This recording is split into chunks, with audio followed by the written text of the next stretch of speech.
দেখে লোভ লাগছে, লাগতেই পারে। এত সুন্দর একটা রেসিপি যদি চোখের সামনে থাকে তাহলে তো লোভ লাগারই কথা।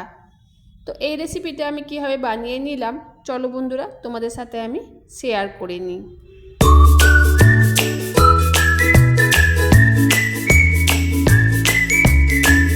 নমস্কার বন্ধুরা, আমি ঝুমা, তোমরা দেখছো ক্রিয়েশন অফ ঝুমা। আশা করছি যে যেখান থেকে আমার এই ভিডিওটা দেখছো সবাই খুব ভালো আছো, আমিও কিন্তু খুব ভালো আছি। চলে এসেছি আজকে আরও একটা নতুন রেসিপি নিয়ে। রেসিপিটার নাম হচ্ছে ডিম তড়কা। এটা তোমরা প্রত্যেকেই বাড়িতে কিন্তু বানিয়ে নিতে পারো। আমি যে পদ্ধতিতে আজকে বাড়িতে বানাচ্ছি সেই পদ্ধতি তোমাদের সাথে শেয়ার করতে চলে এসেছি। সেই জন্য প্রথমেই তড়কাগুলো আমি সারা রাত ভিজিয়ে রেখে দিয়েছিলাম, তারপরে জল ঝরিয়ে ভালো করে সেদ্ধ করে নিলাম। এখানে একটা মশলা তৈরি করে নিচ্ছি।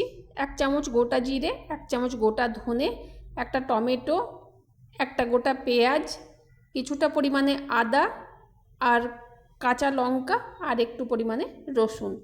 আমি এখানে সব কিছু গোটা মশলা ব্যবহার করছি, তোমরা চাইলে গুঁড়ো মশলা ব্যবহার করতেও পারো, কিন্তু গোটা মশলা স্বাদটা একটু আলাদা রকম হয়।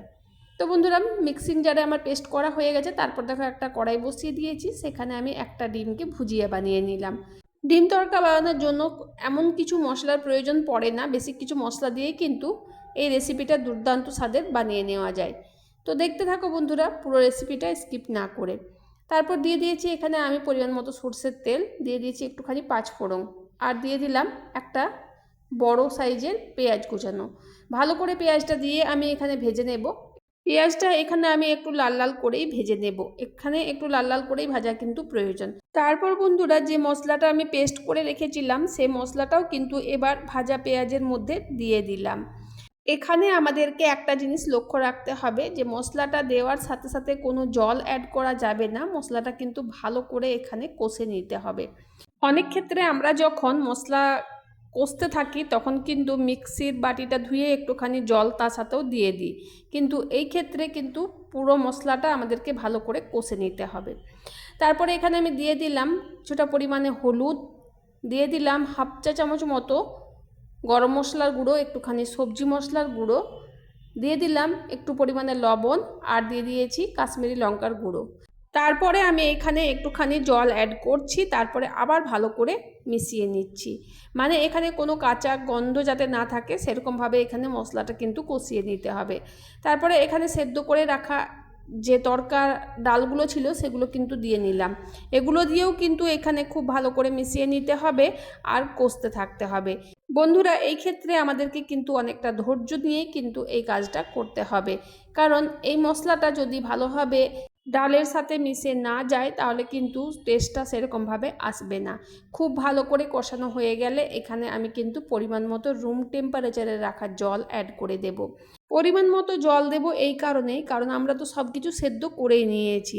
একটুখানি ফুটে উঠলেই কিন্তু আমাদের ডিম তড়কাটা রেডি হয়ে যাবে। দেখো এখানে আমার গ্রেভিটা কত সুন্দরভাবে তৈরি হয়ে গেছে। আর এখানে আর কিন্তু বেশিক্ষণ আমি ফোটাবো না, গ্রেভিটা আমি এইরকমই রাখবো। আর একটুখানি এরকম রাখলে পরে কিন্তু জলটা অনেকটা শুকিয়ে যাবে। তো বন্ধুরা এবার কিন্তু আমি যে ডিমের ভুজিয়াটা বানিয়ে রেখেছিলাম সেটা কিন্তু এর সাথে অ্যাড করে দেব। এর সাথে অ্যাড করে দিয়ে এবার একটুখানি ফুটিয়ে নিলে আমাদের ডিম তড়কা রেডি। কেমন হয়েছে বন্ধুরা আজকের আমার এই রেসিপিটা তোমরা অবশ্যই কমেন্টে জানিয়ে দিও। যদি ভালো লেগে থাকে তাহলে কি করতে হবে তোমরা তো অবশ্যই জানো, কারণ তোমরা হচ্ছে আমার মিষ্টি মিষ্টি প্রিয় বন্ধুরা। তো তোমরা বাড়িতে কীরকমভাবে বানিয়ে থাকো সেটাও যদি একটু কমেন্টে লিখে দাও তাহলে খুব ভালো হয়, কারণ আমিও জানতে পারবো যে আমার পদ্ধতিটা আর তোমাদের পদ্ধতিটা এক কিনা। অসংখ্য ভালোবাসা আর ধন্যবাদ জানিয়ে আজকের ভিডিওটা আমি এখানেই শেষ করলাম। দেখা হচ্ছে তোমাদের সাথে আবার অন্য কোনো নতুন ভিডিও নিয়ে। ততক্ষণের জন্য তোমরা সবাই ভালো থেকো, সুস্থ থেকো। টাটা বন্ধুরা।